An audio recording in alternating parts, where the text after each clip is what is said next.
Alors, aujourd'hui, il y a RTL qui a mis un petit tweet d'un dénommé Tristan, donc atteint d'une tumeur. Il a vu son opération repoussée à 2 reprises. Il y a un sentiment de colère car il est assez anormal de ne pas pouvoir se faire soigner car des gens n'arrivent pas à accepter de se faire vacciner.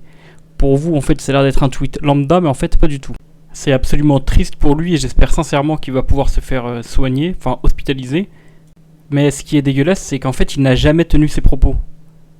Alors que dans un interview du Progrès, il dit bien que ce n'est de la faute de personne.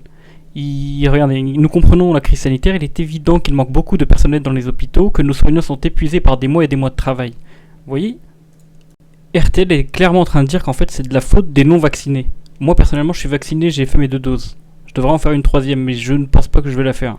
Après, je pense que tout le monde est d'accord ici pour dire que c'est pas les non-vaccinés qui ont enlevé les lits des hôpitaux en fait, pendant tout le quinquennat de Macron. T'es la preuve avec ce tweet du Public Sénat en plus, 13 000 lits supprimés depuis le début du quinquennat d'Emmanuel Macron. Même en pleine pandémie, 20% des lits sont fermés faute de personnel, mais le gouvernement veut recompter toujours un de mes couilles.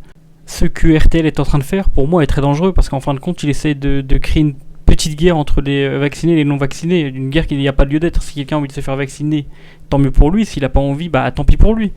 La vidéo est terminée, je voulais juste montrer qu'il faut faire confiance à personne, que ce soit les complotistes et les non complotistes. Essayez de bien trouver l'info et de vous démerder avec quoi. Je vous souhaite une bonne continuation et à bientôt. Ciao.